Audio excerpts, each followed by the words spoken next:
I'm Ash Minnick, and this is Club Auspex. We have just seen Season 2, Episode 4 of New York by Night, and we've got two amazing guests with us. First, our guest, Becca Scott, who joined us as a guest on the show, and then Cynthia Marie, who is one of our amazing players. Becca, of course, played Ashling, which is just a diminutive version of me. That's all I am. Yes, yeah. So it makes sense. It makes sense. Becca, this is your first time here at the club. Welcome to the club. Thank you for welcoming me to the club. I feel very welcome in the club. That's great. Yeah, you feel free to make yourself at home. That's a lot of use of club. Yeah.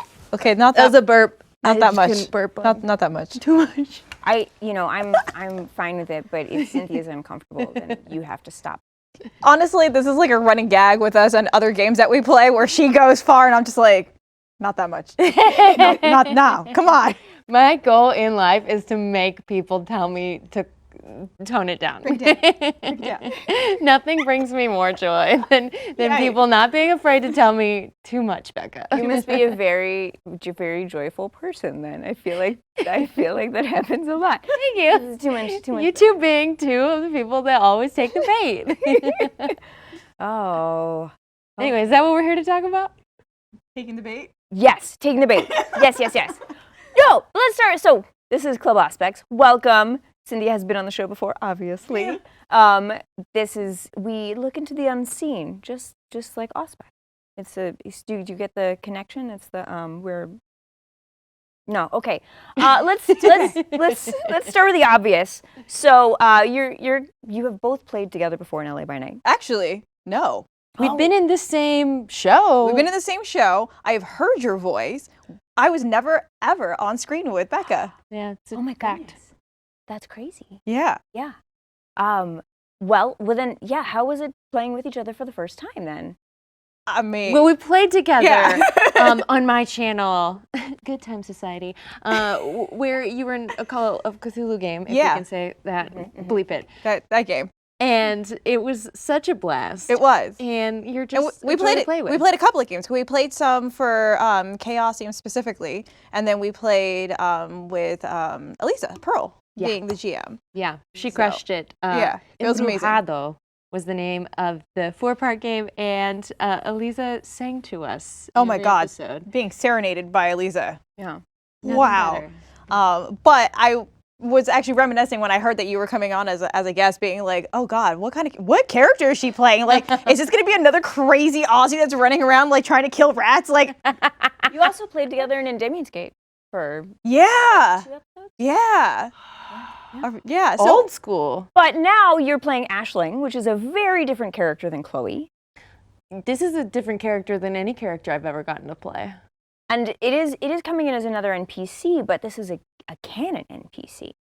Which is a lot of pressure that I chose not to I get let it. weigh on me. I understand that pressure. That's great. So can you talk a little bit about what was so different, or what is so different about Ashling versus Chloe and then every other character you've played? Oh gosh, I think I felt a lot more apprehension for Chloe in LA by Night because I don't know, I was in a different point of how I approached a character, and I wanted to serve the show so well, and now I feel like I got my reps in. I understand Jason has my back no matter what I do, and he will give me all the information I need so that I don't look clueless. And with Ashling, there is a whole wiki entry that put my mind at ease because I know everything that exists in the canon. Thank you, anybody who's ever contributed to the wiki fandom. Well, I don't know if we want to get into this, but I feel like because her look is so distinct, it really helped me to find a character. Is that easier coming in with a character that's already sort of created in there versus with Chloe where you were kind of creating it with Jason? Yeah, and Chloe had a huge shift in who she fundamentally was as a being moving in the universe. So that one little note changed everything. Mm-hmm. There's this one lady, she gave me her blood, and then it all changed.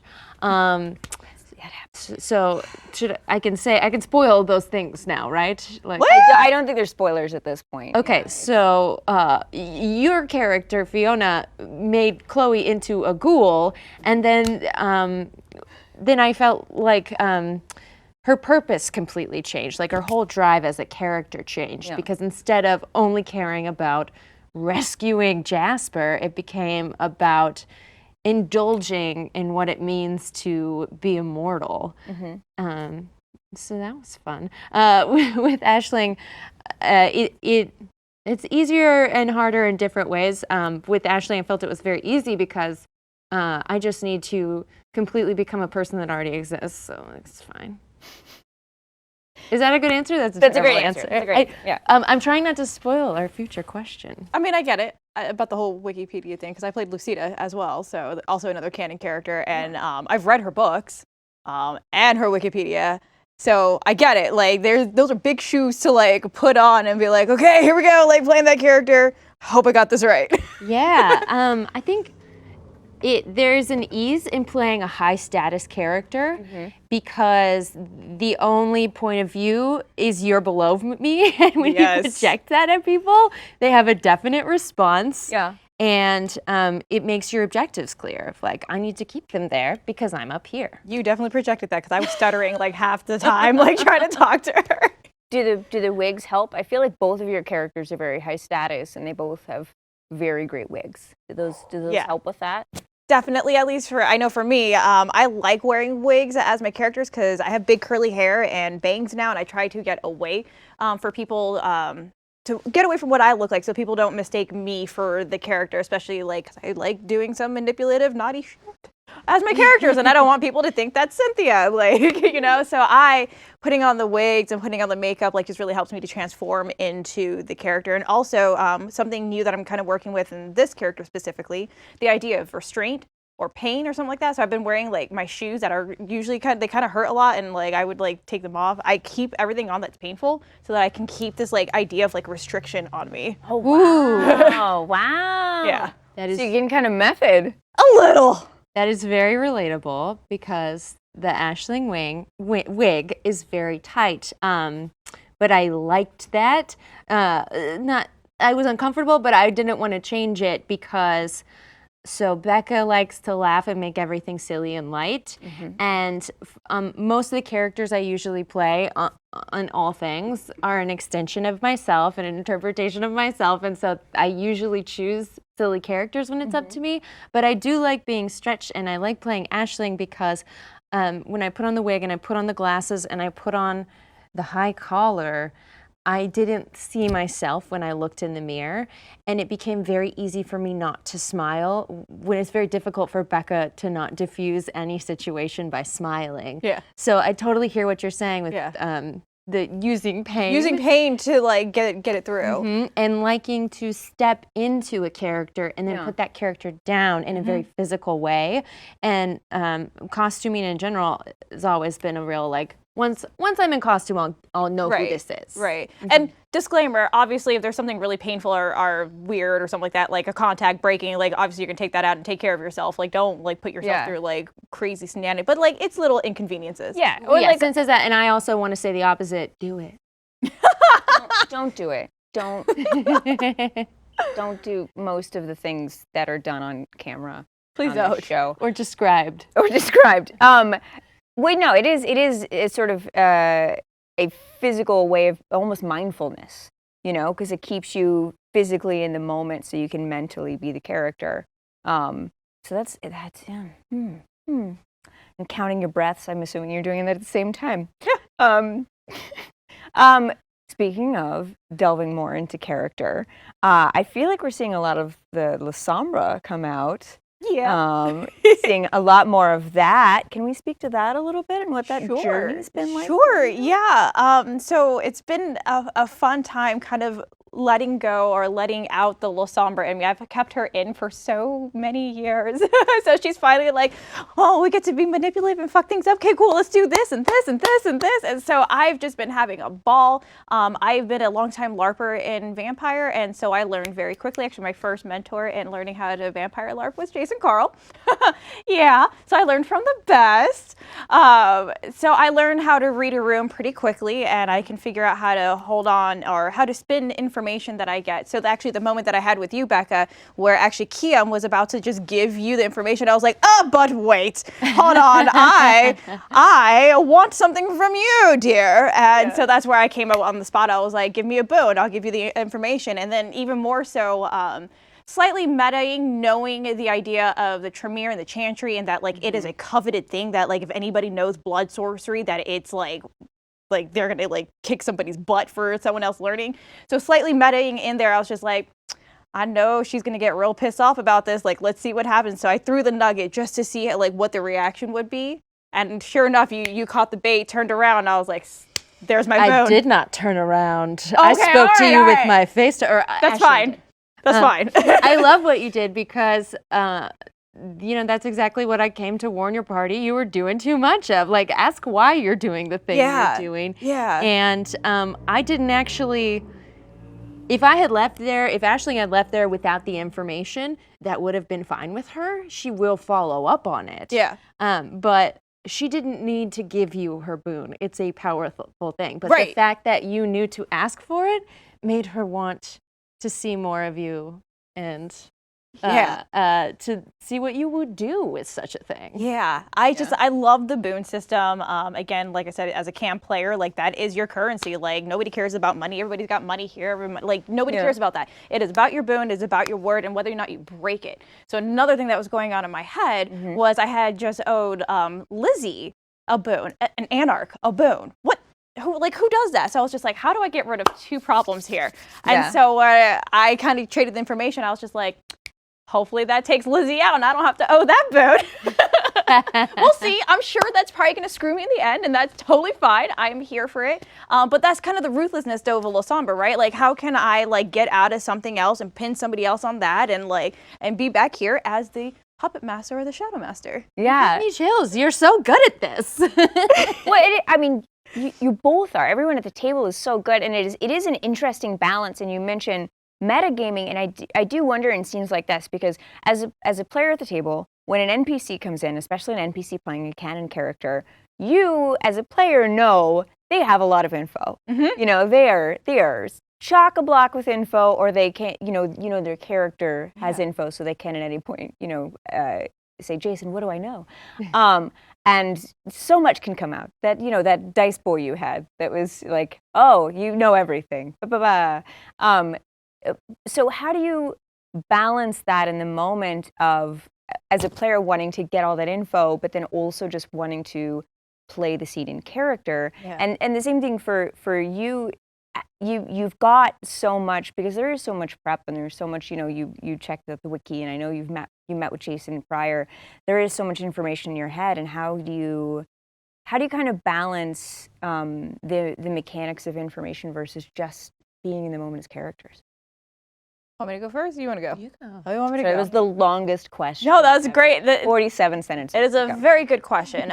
So I will say that I leaned on my experience from LA by Night, having a lot of rotating guests just coming in, and understanding a little bit, because like I said, I was never a guest with Jason, so I don't know how he works, but like hearing from other people who were guests were like, okay, well, I got this information and that information. So I was like, all right, I don't want to probe people too much because I don't want to make them uncomfortable, but at the same time, I know I have these things. So over the years of learning how Jason has been working with guests, I've known how much I can push a guest in terms of getting information and also understanding where the episode needs to kind of turn, right? Yeah. So I'm not going to ask like, hey, when were you sired? Like, who was your sire? Like, do they still exist? Like, that doesn't help at all for the episode, right? I'm going to ask poignant questions with you, or like I said, use the boon system, because that was something that we wanted to talk about in terms of a cam game, because we've never seen that before. Yeah. Right? How can I pivot that on a bigger canon character, and how would that canon character react to a little fledgling like me trying to do that?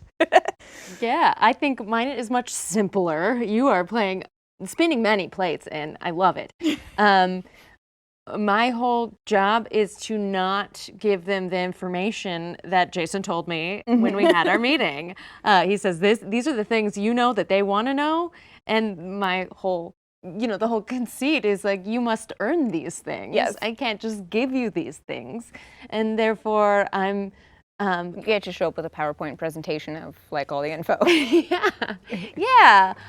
Again, I have power in this situation. They need to get the information from me. Yeah. It's here waiting somewhere in my brain, maybe, and maybe Did in we- a note in front of me. Did we get all the information? I guess you'll never know. The world will There never are know. some open-ended concepts that are yet to be seen, whether you got or not. Well, it's a good thing I have a hot date with her. You didn't ask who sired her, when she was sired, or all that. That was what she was waiting for. Oh shit! That's I gotta just start right. over. Can we start over? Can I put the wig back on? Like, let's redo the episode. Yeah, I think that's fine. That's fine, right? That's No, the wig's not Anyone? going back on today. No, it's not. Oh, okay, all right, okay. So, in general, just, Becca and Sin in general. So this is a horror RPG. You guys were speaking earlier about doing Cthulhu. What is it like doing horror RPGs versus regular ones? Like with just tone-wise, I say regular ones, non-horror, I guess?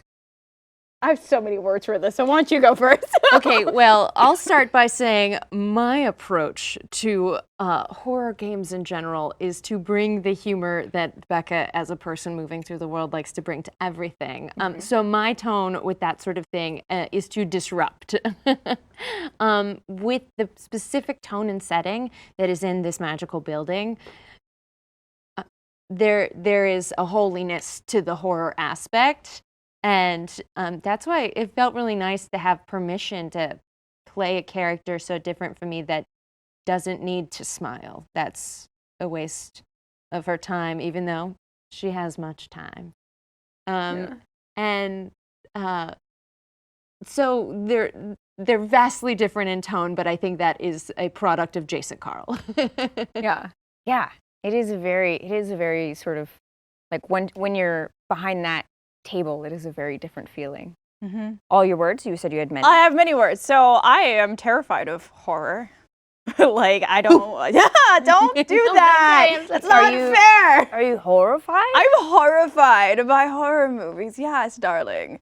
So growing up, I just stayed away from horror stuff. So being approached to do vampire for the first time, I was like, I think I could do this. This will be fine. I'll be fine. Like, no one's gonna scare me and stuff like that. And then I started doing Outbreak Undead with Nox, and that was zombies. And I'm like, okay, again, why am I doing these horror movies? And then or horror games? And then I get asked to do. You trust them. I guess so. And then I get asked to do Call of Cthulhu, and I'm like, okay, this is also horror. Like, what's going on here? Why am I doing this? And then I kind of started realizing it's because I get to separate, again, myself, my being scared all the time, to portraying a character on screen that's not afraid of these situations, and then can be a badass, which is probably why I play a lot of tanks. Like, just run in, punch the thing, and be done with it, So yeah, horror stuff scares me, but I freaking love getting into the character. And yeah, Jason sets a very different precedence, because when I play at D&D games or anything that's a little bit more lighthearted, I'm like, where's the gravity and all? Where's Jason in all this? Like, people need to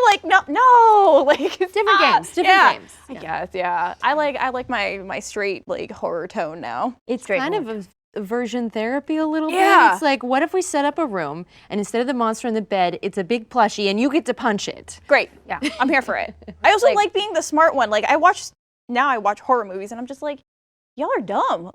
Why are you waiting in the closet, waiting for the person to come and get you? Just go do something. So I guess that's my way of being able to go do something in the horror movie. Yeah. Great. That's exactly what we're doing here. That's perfect. So vampire is not only my practice in mindfulness, but also immersion therapy. So that's great. Yeah. You heard it here, folks. Yeah. So thank you both for joining us and informing us about how you become better people through vampire. Yes. Thank you, Ash. Solve all the world's problems. And thank you so much for watching. This has been Club Auspex. Thank you, ladies. Always fun. Club Auspex. Hey. Auspex.